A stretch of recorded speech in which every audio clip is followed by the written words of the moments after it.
Innal hamdalillah nahmaduhu wa nasta'inuhu wa nastaghfiruhu wa nastahdihi wa na'udzu billahi min shururi anfusina wa min sayyiati a'malina may yahdihillahu fala mudilla lahu wa may yudlil fala hadiya lahu wa asyhadu an la ilaha illallah wahdahu la syarika lahu wa asyhadu anna Muhammadan 'abduhu wa rasuluhu wa safiyuhu min khalqihi ballagha risalah wa adal amanah wa nasahal ummah wa jahada fillahi haqqa jihadih hatta tarakana alal mahajjatil bayda'i laylaha kanahariha la yazighu anha illa halik wa sallallahu alaihi wa ala alihi wa ashabihi wa sallama tasliman katsira. Ya ayyuhalladzina amanu taqullaha haqqa tuqatih wa la tamutunna illa wa antum muslimun. Ya ayyuhan nasu taqu rabbakumul ladzi khalaqakum min nafsin wahidah wa khalaqa minha zawjaha wa batha minhuma rijalan katsiran wa nisaa'a wattaqullaha alladzi tasaaluna bihi wal arham innallaha kana 'alaikum raqiba. Ya ayyuhalladzina amanu taqullaha wa qulu qawlan sadida yuslih lakum a'malakum wa yaghfir lakum dhunubakum wa may yuti'illaha wa rasulahu faqad faza fawzan 'azima. Amma ba'd.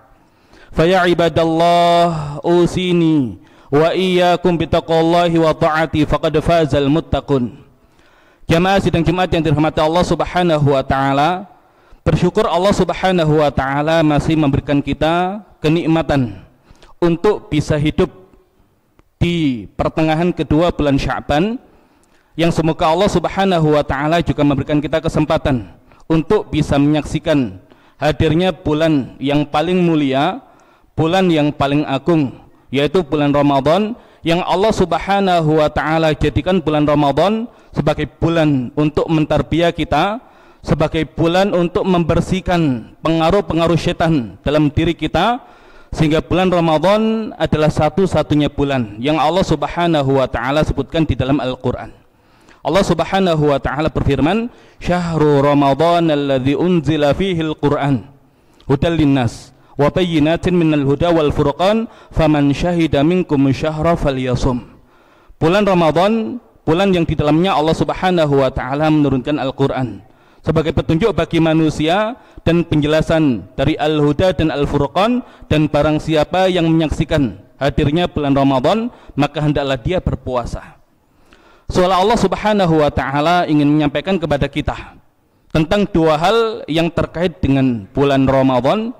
Yang pertama adalah berkaitan dengan Al-Qur'an, dan yang kedua berkaitan dengan puasa.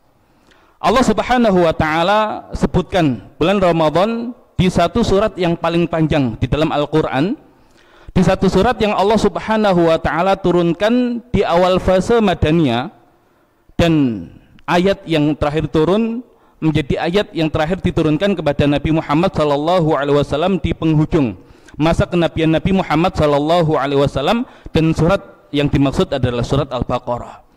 Dan di surat Al-Baqarah ternyata Allah Subhanahu wa taala menyebutkan dua fungsi Al-Qur'an. Yang pertama adalah hudal linnas, dan yang kedua adalah hudal lil muttaqin. Alif lam mim, dzalikal kitabul la raiba fi hudal lil muttaqin. Dan ketika kita mentadabburi surat Al-Baqarah, maka satu hal yang menarik sebagaimana yang dijelaskan oleh para ulama, di mana tema besar surat Al-Baqarah adalah tentang kepemimpinan. Dan surat inilah yang mengawal bagaimana Nabi Muhammad SAW mendirikan negara Madinah, dan bahkan Nabi Muhammad SAW tidak akan menjadikan sahabat sebagai pemimpin di satu wilayah ketika dia tidak menguasai apa yang ada dalam surat Al-Baqarah. Maka wajar ketika para ulama kemudian menjelaskan bahwasanya tema besar surat Al-Baqarah adalah kepemimpinan.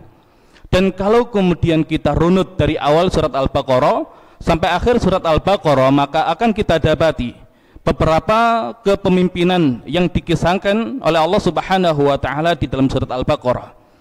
Yang pertama adalah kisah Nabi Adam alaihissalam, di mana Allah Subhanahu wa taala berfirman, wa idh qala rabbuka lil malaikati inni ja'ilun fil ardi khalifah.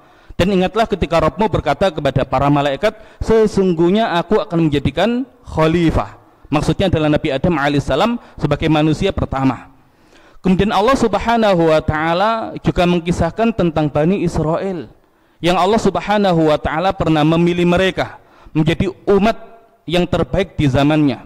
Allah subhanahu wa ta'ala berfirman, ya Bani Israel adhkuru ni'mati allati an'amtu alaikum wa anni faddaltukum 'alal 'alamin.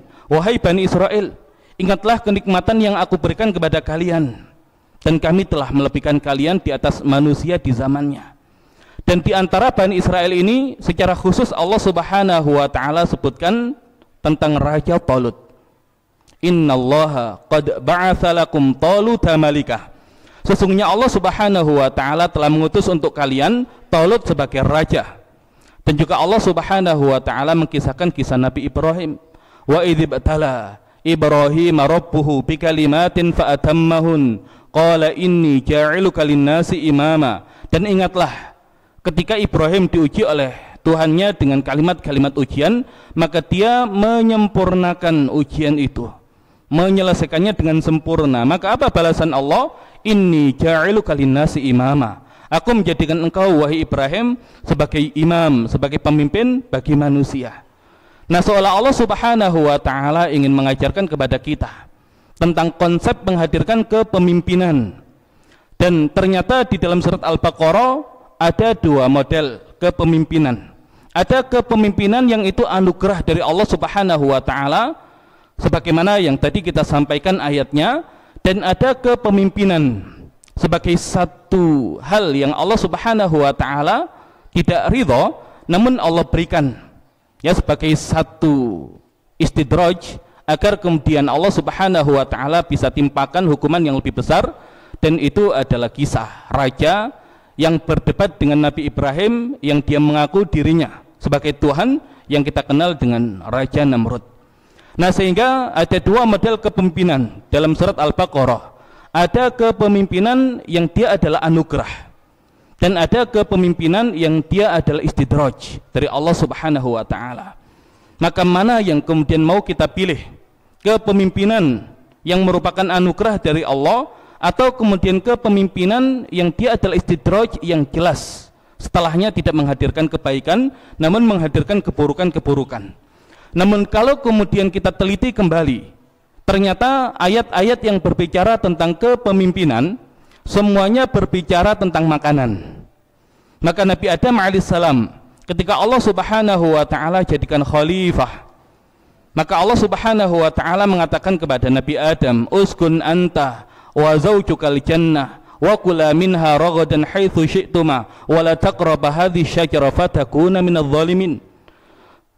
Wahai Adam, tinggallah kamu dan pasanganmu di surga, dan makanlah oleh kalian apa-apa yang ada di surga sepuas kalian, sekehendak kalian, namun jangan dekati pohon ini. Dan jika kalian mendekati pohon ini, maka kalian termasuk ke dalam golongan orang-orang yang zalim. Kemudian berkaitan dengan Bani Israel, Allah subhanahu wa ta'ala mengatakan kepada mereka, wa nazzalna 'alaikumul manna wassalwa, dan kami berikan, kami turunkan kepada kalian al-manna wassalwa, dua makanan yang langsung diturunkan oleh Allah subhanahu wa ta'ala dari langit untuk Bani Israel. Tapi ternyata Bani Israel yang Allah subhanahu wa ta'ala berikan kenikmatan yang luar biasa, mereka menjadi umat yang tidak bersyukur. Bahkan mereka ingin mengganti makanan terbaik yang Allah berikan kepada mereka dengan makanan-makanan yang tidak lebih baik, ya, dengan dalih bahwasanya mereka bosan dengan makanan-makanan itu. Maka Allah gambarkan ya tentang keinginan mereka. Wa idh qultum ya Musa lan nasbira ala ta'amin wahidin fad'u lana rabbaka yukhrij lana mimma tumbitul ardu min baqliha wa qithaiha wa fumiha wa adasi wa basaliha, dan seterusnya. Sehingga Allah subhanahu wa ta'ala berikan kehinaan dan kemiskinan kepada Bani Israel disebabkan ulah mereka yang tidak mensyukuri kenikmatan yang Allah subhanahu wa ta'ala berikan. Namun apakah setiap Bani Israel seperti itu? Tidak. Masih ada orang-orang yang baik di antara mereka, dan itu adalah Talut yang Allah subhanahu wa ta'ala berikan amanah kepemimpinan sebagai raja. Dan apakah ada kisah Talut berkaitan dengan makanan atau minuman? Ada. Ketika Talut menguji Bani Israel untuk menjadi pasukannya, Maka salah satu ujian adalah mereka dilarang minum dari air sungai melebihi telapak tangan mereka, dengan mengatakan innallaha mubtaliikum binahar, sesungguhnya Allah itu menguji kalian dengan sungai itu. Dan bahkan Nabi Ibrahim alaihissalam yang Allah jadikan imam ternyata juga berbicara tentang makanan, sehingga beliau berdoa kepada Allah Subhanahu wa taala, Rabbi ja'al hadza baladan amina warzuq ahlahu minats tsamarat. Ya Allah, jadikan negeri Mekah ini negeri yang aman dan berilah rezeki bagi penduduknya berupa buah-buahan. Maka semua yang berkaitan dengan tema kepemimpinan ternyata Allah Subhanahu wa taala kaitkan dengan tema makanan. Kenapa demikian? Karena syaitan menggelincirkan manusia lewat makanan, sehingga Allah Subhanahu wa taala masih di surat yang sama menerangkan, ya ayuhan nas kulu mimma fil ardi halalan thayyiban wa la tattabi'u khutuwati syaitan innahu lakum aduwwum mubin. Wahai manusia, makanlah dari apa yang ada di muka bumi yang halal, yang thayyib, dan jangan kalian mengikuti langkah-langkah syaitan, karena syaitan itu adalah musuh yang nyata bagi kalian. Nah, seolah mereka yang tidak memperhatikan urusan makanannya, maka dia telah mengikuti langkah-langkah syaitan. Dan kalau kemudian dia sudah mengikuti langkah-langkah syaitan, apa yang kemudian syaitan perlakukan, syaitan perbuat kepada dirinya? Innama ya'murukum bisu'i wal fakhsya. Sesungguhnya syaitan itu memerintahkan kalian untuk mengerjakan yang su', yang jelek, dan fahsya, yang keji.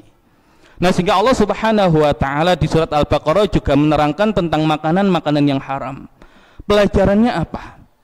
Pelajarannya adalah ketika umat Islam masih belum memperhatikan urusan makanannya, masih tidak peduli dengan urusan kehalalan dan kethayyiban makanannya, maka seolah umat Islam masih bisa dikendalikan oleh syaitan. Dan kalau kemudian masih bisa dikendalikan oleh syaitan, maka sulit umat Islam menjadi generasi yang bertakwa. Dan kalau kemudian sulit menjadi generasi yang bertakwa, mustahil Allah Subhanahu wa taala anugerahkan kepemimpinan sebagai anugerah bagi kaum muslimin. Nah, sehingga kenapa kemudian Allah Subhanahu wa taala mengkaitkan bulan Ramadan dengan Al-Quran yang itu adalah panduan, dan juga bulan Ramadan dengan puasa. Karena puasa mengajarkan kepada kita, selama kita berpuasa, yang halal saja tidak kita makan, karena ketaatan kepada Allah Subhanahu wa taala, masa iya yang haram kemudian kita makan. Nah, sehingga kenapa kemudian Allah Subhanahu wa taala menjadikan syariat puasa sebulan penuh setiap tahun kita jalankan, agar kita kaum muslimin memperhatikan urusan makanan kita. Dan berapa lama kemudian kita sudah berpuasa, dan akankah kemudian kita sudah sadar tentang kehalalan dan kethayyiban makanan kita? Makanya kalau kemudian kita belum sadar tentang kehalalan kethayyiban makanan kita, maka jangan pernah kemudian kita berharap Allah Subhanahu wa taala anugerahkan pemimpin yang baik, Allah Subhanahu wa taala anugerahkan pemimpin yang soleh, yang bertakwa, yang dengannya umat Islam dimuliakan oleh Allah Subhanahu wa taala. Kenapa?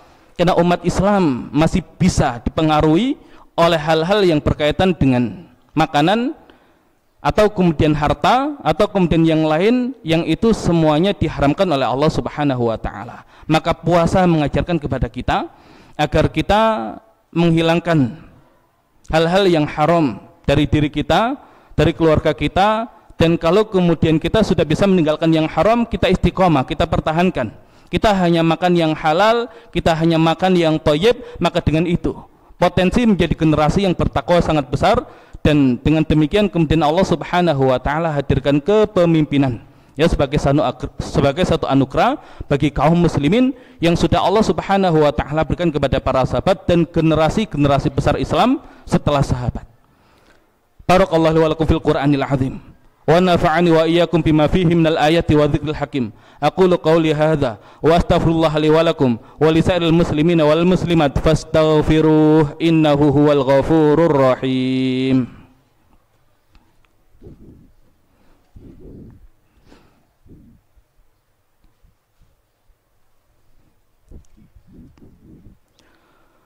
Alhamdulillahirabbil alamin. Wassalatu wassalamu ala asyrafil anbiya'i wal mursalin Muhammadin wa ala alihi wa ashabi ajma'in, amma ba'd.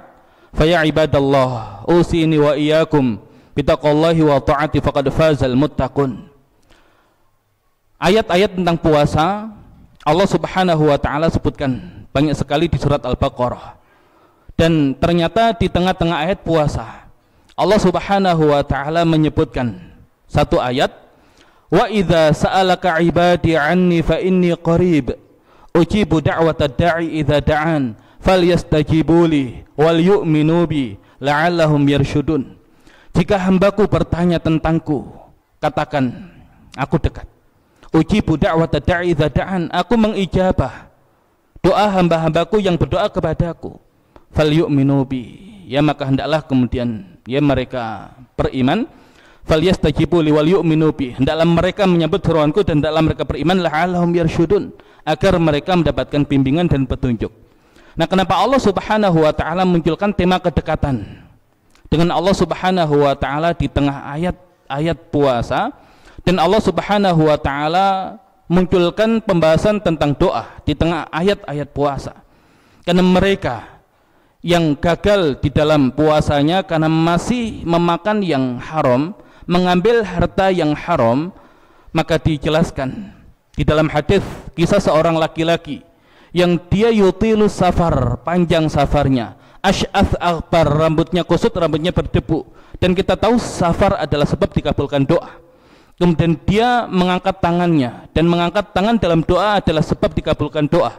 Kemudian dia mengatakan ya Rob, ya Rob, wahai Tuhanku, wahai Tuhanku. Dan kita tahu menyebut nama-nama Allah yang indah adalah wasilah dikabulkan doa. Semua hal yang berkaitan dengan kemungkinan dikabulkan doa dia lakukan, namun ternyata doanya tidak dikabulkan. Nabi mengatakan wa mat'amu haram, wa masyrabu haram, wa malbasu haram, wa ghudhiya bil haram. Makanannya haram, minumannya haram, pakaiannya haram, dan dikasih makan dengan yang haram. Wa anna yustajabu lidzalik, maka bagaimana doanya mau dikabulkan? Dan doa ini adalah ibadah yang dikatakan sebagai mukhul ibadah, intisari ibadah. Dan kalau kemudian intisari ibadah saja sudah tidak Allah terima, tidak Allah dengarkan, maka bagaimana dengan ibadah-ibadah yang lain?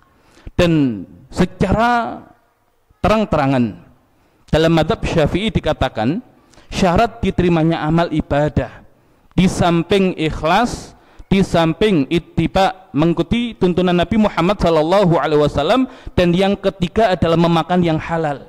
Jadi kalau kemudian masih makan yang haram, maka doa yang merupakan intisari ibadah saja ditolak oleh Allah Subhanahu wa taala, bagaimana dengan ibadah-ibadah yang lain?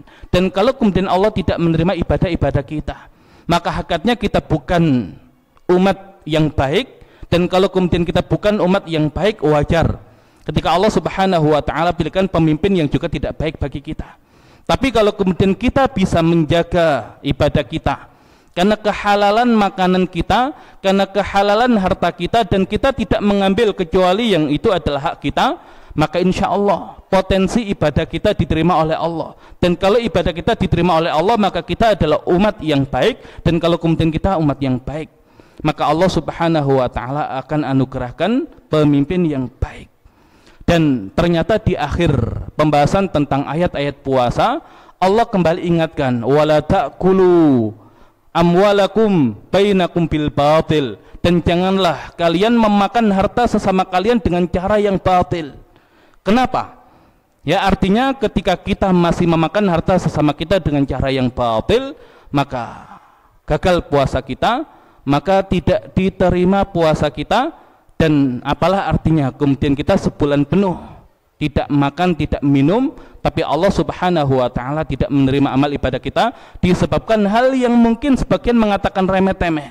Namun tidak ada yang remeh-temeh, karena disitulah kemudian syaitan menggelincirkan manusia lewat jalur makanan. Dan semoga Allah Subhanahu wa taala berikan kita ilmu, yang dengan ilmu itu Allah bimbing agar puasa kita di bulan Ramadan nanti menjadi puasa yang sesuai dengan bimbingan Nabi Muhammad SAW, sehingga menghadirkan satu hal yang besar, yang dengan itu kita hadirkan anugerah dari Allah, yang puncaknya adalah ketika umat Islam menjadi umat yang bertakwa, umat yang baik, umat yang perhatikan urusan makanannya, maka disitulah kemudian Allah Subhanahu wa taala akan anugerahkan kepemimpinan yang baik. Dan kalau kemudian pemimpinnya sudah baik, maka insya Allah urusan umatnya pun akan baik.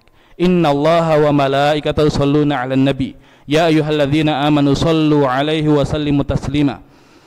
Allahumma shalli 'ala Muhammad wa 'ala ali Muhammad kama shallaita 'ala Ibrahim wa 'ala ali Ibrahim wa barik 'ala Muhammad wa 'ala ali Muhammad kama barakta 'ala Ibrahim wa 'ala ali Ibrahim fil 'alamin innaka Hamidum Majid. Allahumma ighfir lil muslimina wal muslimat wal mu'minina wal mu'minat al ahya'i minhum wal amwat innaka sami'un qaribun mujibud da'wat ya qadiyal hajat. Allahumma ati nufusana taqwaha wa zakkiha anta khairu man zakkaha anta waliyuha wa maulaha ya rabbal alamin. Rabbana zalamna anfusana wa illam taghfir lana wa tarhamna lanakunanna minal khasirin. Rabbana hab lana min azwajina wa dhurriyyatina qurrata a'yun waj'alna lil muttaqina imama. Allahumma anal haqqa haqqan warzuqna ittiba'ah wa anal batila batilan warzuqna ijtinabah. Rabbana atina fid dunya hasanah wa fil akhirati hasanah wa qina adzaban nar. Subhana rabbika rabbil izzati amma yasifun wa salamun alal mursalin walhamdulillahi rabbil alamin. Ibadallah, innallaha ya'murukum bil adli wal ihsan wa ita'i dzil qurba wa yanhal fahsya'i wal munkari wal baghi ya'idzukum la'allakum tadhakkarun. Fadhkurullahal 'azima yadhkurkum washkuruhu 'ala ni'amihi yazidkum wa la dzikrullahi akbar. Wallahu ya'lamu ma tasna'un wa aqimus shalah.